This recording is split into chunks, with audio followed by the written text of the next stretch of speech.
Marcela Diaz, Marcela, last name Diaz, Diaz and David, IAZ, Manager of Settlement and Integration Programs. Anna Milojevic, ANA, Milojevic. I am the Associate Manager of Settlement and Integration Services. My name is RIham Al-Saadi. I am currently a Windsor Resettlement Assistance Program Case Manager. We have two programs at our organization that serve government-assisted refugees that are funded by Immigration, Refugees and Citizenship Canada. The Resettlement Assistance Program, or RAP program, aims to serve government-assisted refugees during their first weeks in Canada to provide them essential and immediate services. This program is usually 4 to 6 weeks in duration. The other program that we have is called the Client Support Services Program, or CSS program. This program is unique to Ontario, and this program aims to provide case management services to GARS who are destined to Windsor for up to 1 year of their arrival here in Canada, and also this program also is involved actively in community capacity building initiatives.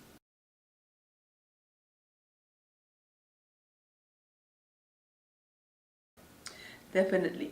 While our organization has been funded to provide 250 services to 250 regular GARS, with the Syrian arrivals, our numbers increased dramatically. In the last 4 months, we have received 622 Syrians. This is over our regular targets. In the upcoming years, we will continue to serve 250 services for regular GARS, 250 regular GARS coming from different countries where Canada has an agreement in terms of resettlement, and we will be receiving Syrian arrivals as well.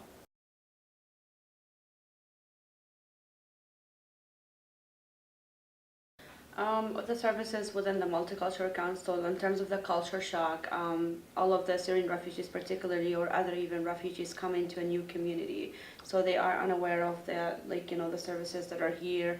There are different roles and practices. So just for example, like family relations, the gender roles, for example, like the woman playing a more active role, how to go about child practices, for example, like what are the acceptable and unacceptable practices that we have here in Canada. So how these programs help, both programs do continue to play a role in that, first within the education, so like delivery of orientation, to provide them with information about the Canadian culture and what our different aspects are like.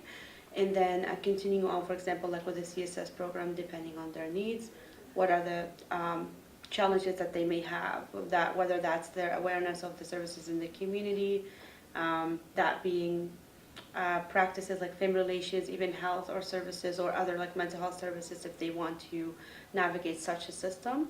So we provide kind of like the role of a facilitative role, I'm going to call it, to have them overcome that cultural shock.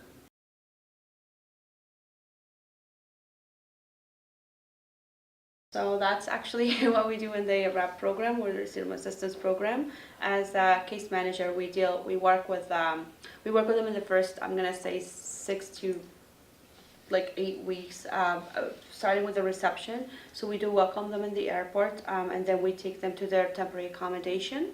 The idea is within the first 10 days, we deliver a couple of orientations. One is general information about health, housing, and other aspects, like I said, of the Canadian culture, inclusive of practices, and at the same time we provide a financial orientation. Within that time frame as well, we help them secure a permanent accommodation. So we have housing coordinators that help with that. They connect with landlords in the community, and we help them settle into that permanent permanent accommodation to start their settlement process, or I'm going to call it the resettlement process. Now, that's the case with the Resettlement Assistance Program in general. So that's how it happens in general, stepwise.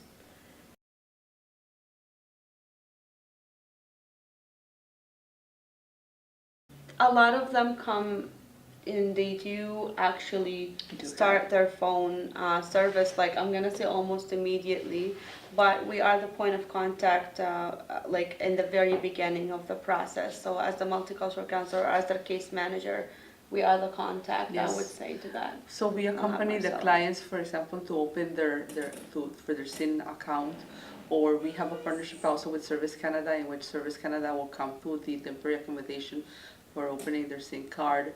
We accompany them to Service Canada for their OHIP cards. We assist the children registering them in school, and we work with also with a broad range of community partners that will assist us if necessary.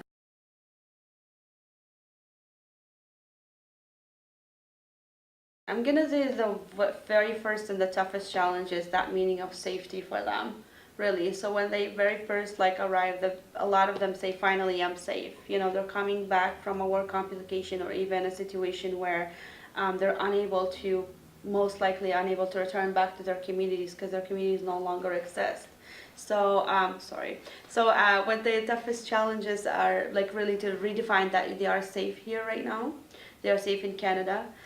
The next steps would take them within the very first days or even on a longer term process is the learning about what the Canadian culture is like. They are very eager actually to integrate. They're very eager to learn more about our community. So I think as the Windsor community, we've played a very good, wonderful facilitative role for that. We've all worked together to help them overcome that. Another challenge initially was, for example, and just which we were, I believe we were able to overcome is like, for example, the housing. It's a huge population, and Windsor is thought of as a small community, but really the response I've seen tells how huge our community is. It has responded to that, so that was one of the challenges. Primarily as well, the health issues and mental health issues. So a lot of them come with quite a few come with health issues due to the work complications. So if they were subject to a certain incident or injury or something like that.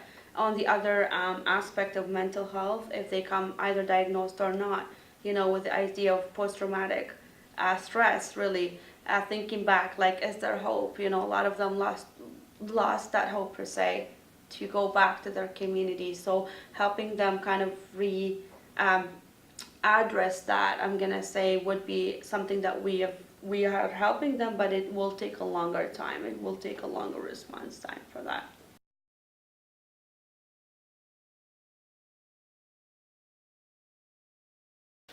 Yes, actually, the term culture shock is being replaced a little bit, like a lot. Some researchers pointing out that we are no longer to call it culture shock because it's not just one culture; it's multiple cultures. So the idea of acculturative stress is that acculturative is a process. Acculturation is a process of how they come, what do they come with, and what do they